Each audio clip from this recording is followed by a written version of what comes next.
आज की वीडियो में हम जानने की कोशिश करेंगे कि किस बीमारी में कैसा एक्सरे आपको दिखाई देगा। तो पहले हम जान लेते हैं एक्सरेज होती क्या है। तो देखिए, एक्सरेज आयनाइजिंग रेज होती है। आयनाइजिंग रेज होती हैं जिसमें फोटॉन्स को हमारी बॉडी पर डाला जाता है। मान लीजिए ये एक्सरेज मशीन है जिससे यहाँ पर एक्सरेज को एक पर्सन पर डाला जा रहा है और यहाँ पर ये उसकी फिल्म है। तो देखिए, जिस एरिया में एयर प्रेजेंट होगी उस एरिया में इसकी इमेज ब्लैक बनेगी। एंड जिस एरिया में कोई डेंस टिश्यू जैसे कि बोन प्रेजेंट होगी उस एरिया में इसकी इमेज वाइट बनेगी। एंड जहां पर कोई मेटल प्रेजेंट होगा, मान लीजिए किसी ने कोई लॉकेट पहना है या कोई भी ऐसी वस्तु जो कि मेटल की बनी होती है, तो उस एरिया में इसकी इमेज ब्राइट वाइट होगी।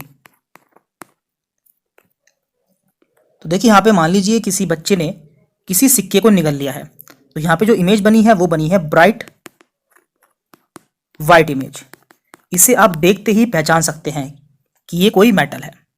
तो इस तरह से हम इसे पहचान करते हैं। तो अब हम जान लेते हैं कि हम एक्सरे कैसे देखते हैं। तो सबसे पहले हम देखेंगे एक सामान्य व्यक्ति का एक्सरे। तो हम देखेंगे एक ऐसे व्यक्ति का एक्सरे जिसे कोई बीमारी नहीं है, जिससे हम उसे एबनॉर्मल एक्सरे से अलग कर सके। तो यहाँ पे हमने एक सामान्य व्यक्ति का एक्सरे लिया है और इसमें हमें 5 चीजें देखनी होती हैं। Number 1, CP angles. Number 2, heart की शैडो,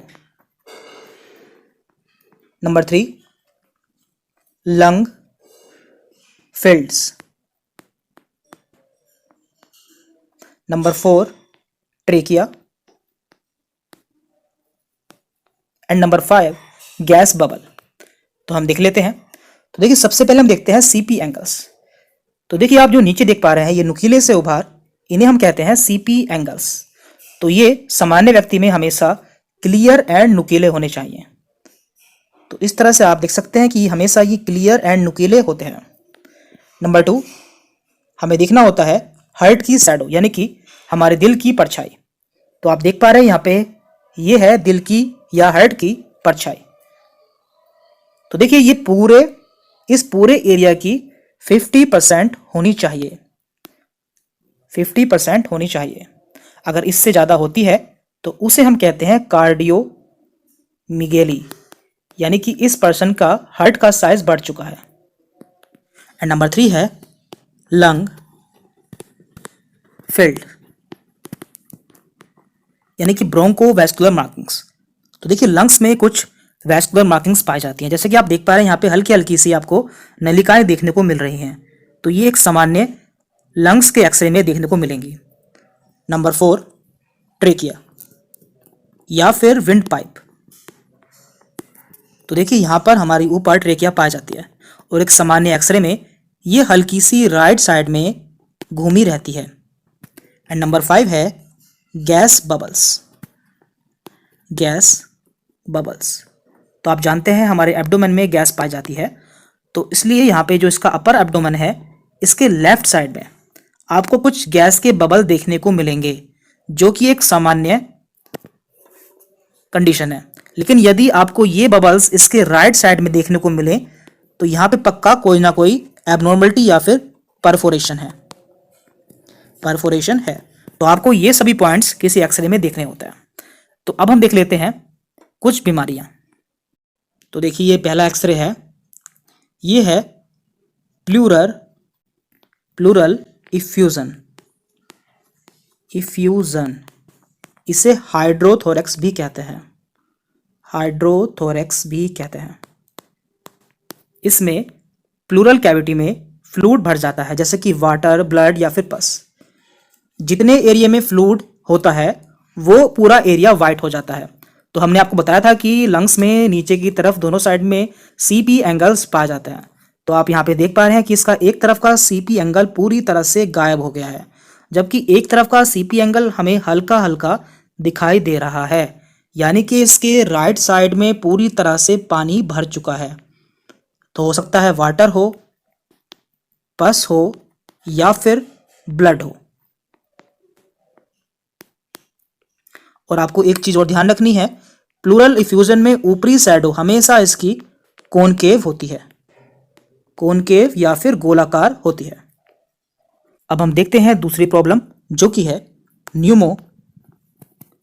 न्यूमोथोरेक्स, यानी कि प्लूरल कैविटी में हवा या एयर का भर जाना।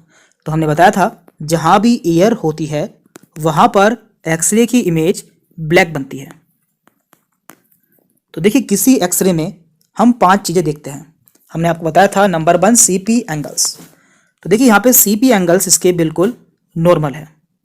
नंबर 2 था हार्ट की शैडो, तो यहाँ पर इस पेशेंट की हार्ट की शैडो भी बिल्कुल ठीक है। नंबर 3 था लंग फिल्ड, यानी कि ब्रोंकोवैस्कुलर मार्किंग्स।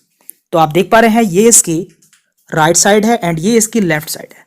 तो इसकी राइट साइड में इसकी ब्रोंकोवैस्कुलर मार्किंग्स बिल्कुल हमें ठीक से दिखाई दे रही हैं, लेकिन इसके लेफ्ट साइड में बिल्कुल हमें कुछ भी यहाँ पे शो नहीं हो रहा है, यानी कि यहाँ पे हवा भरी हुई है। और यहाँ पे आप देख पा रहे होंगे यहाँ पे ब्लैकनेस भी कुछ ज़्यादा सी हो गई है, यानी कि यहाँ पे हवा का भराव हो चुका है, इसलिए हम इसे कहेंगे न्यूमोथोरेक्स। और इस तरह आप इसे पहचान सकते हैं। अब हम देखते हैं तीसरी प्रॉब्लम। तो तीसरी प्रॉब्लम है निमोनिया। तो इसका यूनिक करैक्टर है कॉन्सोडाइलेशन, यानी कि इसमें लंग का कुछ हिस्सा पूरी तरह से सॉलिड हो जाता है। तो आप देख पा रहे हैं इसके लेफ्ट लंग में यहाँ पे बीच में कुछ हिस्सा पूरी तरह से सॉलिड हो चुका है, जो कि आपको ब्लैक कलर का यहाँ पर दिखाई देता है। तो आप इसे पहचान सकते हैं कि ये एक निमोनिया का एक्सरे है या फिर इस पेशेंट को निमोनिया है। इसके बाद है नंबर 4 टीबी, यानी कि ट्यूबरक्लोसिस। तो ट्यूबरक्लोसिस एक बैक्टीरिया का इन्फेक्शन होता है जो कि माइकोबैक्टीरियम ट्यूबरक्लोसिस द्वारा होता है। तो इसमें हम 2 चीजें देखते हैं। Number 1 hilar lymph node and number 2 cavity. तो देखिए आप देख पा रहे होंगे यहाँ पे इसके हार्ट के साइड में इस जगह में हाइलर लिम्फ नोड्स पाए जाते हैं, और टीबी के केस में इसके हाइलर लिम्फ नोड्स थोड़े से स्वेल या बढ़ जाते हैं। तो आप देख पा रहे हैं इस पेशेंट के हाइलर लिम्फ नोड्स कुछ बढ़ चुके हैं, यानी कि इनका एनलार्जमेंट हो चुका है। एंड नंबर 2 आप देख पा रहे हैं जगह जगह पर कुछ यहाँ पे कैविटी सी बन गई हैं, गोल गोल सी। तो इससे हम कहते हैं कैविटी फॉर्मेशन। लंग में जगह जगह पर कैविटी दिखाई देंगी जो कि लंग टिश्यू द्वारा बनी होंगी। एंड आज का लास्ट एक्सरे है मिलियरी टीबी, यानी कि टीबी फैल चुकी है। तो देखिए जब ये टीबी पूरे लंग में पूरी तरह से फैल जाती है तो उसे कहते हैं मिलियरी टीबी, और पूरे लंग्स में आपको छोटे छोटे स्पॉट दिखाई देंगे जिनका साइज 5 to 10 mm होगा। तो आप देख पा रहे हैं इस पेशेंट में इसके पूरे लंग्स में छोटे छोटे से आपको स्पॉट्स दिखाई दे रहे हैं, जिसे हम कहते हैं मिलियरी टीबी, और इनका साइज होता है 5 to 10 माइक्रोमीटर।